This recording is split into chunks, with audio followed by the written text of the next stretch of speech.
Alright, how is everybody doing for this video? I'm pretty much just going to be ranting about Snow Valley because I feel there's a lot of untapped potential here and everyone's kind of farming it for one reason when there's others.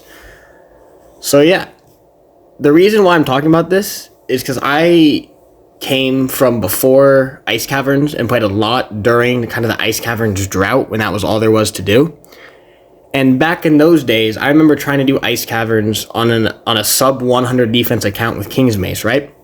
And the reason why I like those times so much is there was so much innovation on how we fought mobs, because that was before people knew how to fight bosses. That was before anything. People would just kind of stand there and attack. Whereas that introduced people learning about knockback, how to push bosses. It's what single-handedly got ranged weapons nerfed to teleport bosses, was that whole area by itself.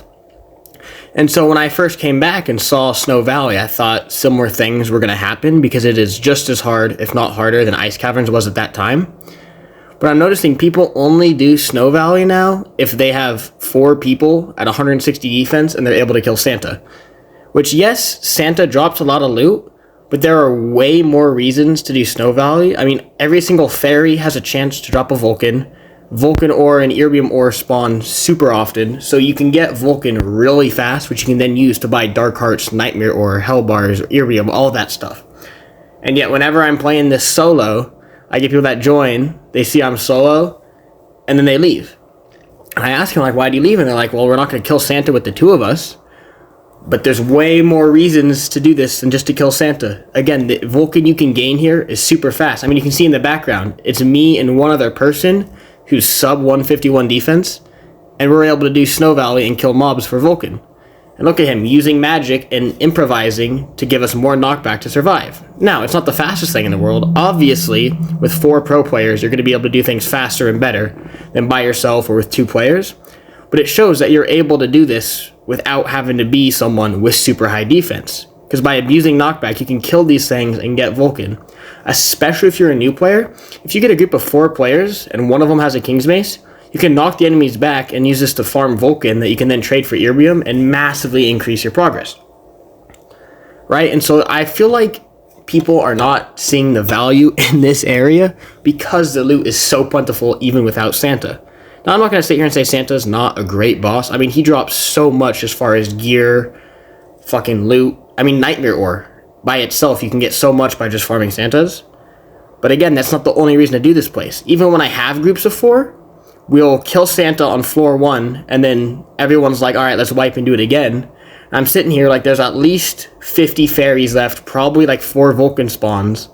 Like, you're getting a Vulcan every other run pretty much. And if you're in a team of 6, runs don't take that long. And so I'm just here to say, do this more. Like, there's so many strategies you can do to do this under defense. I mean, if with 2 people we're able to do this area, then with 4 people, you should easily be able to do it. Maybe not easily, but you should be able to do it.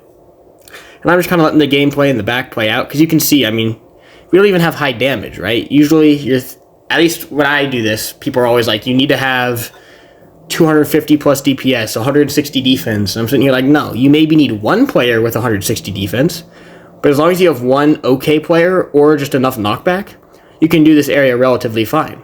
I mean, look at this. From having 1 player using a staff and not even maximizing for magic, we're able to survive. Not on this run, but on future runs.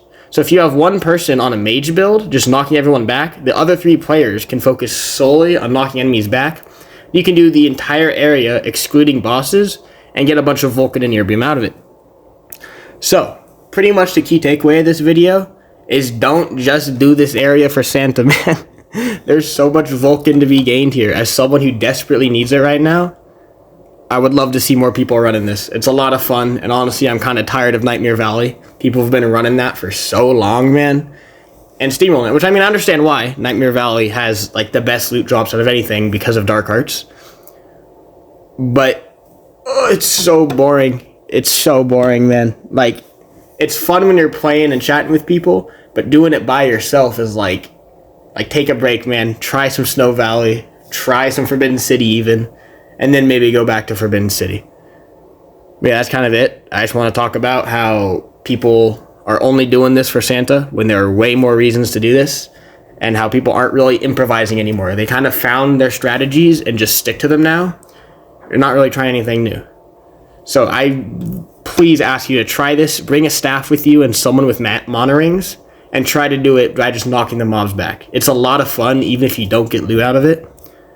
But yeah, thank you for watching. Next video is going to be about poison damage, so be ready for that, because I got the formula figured out. Have a good day.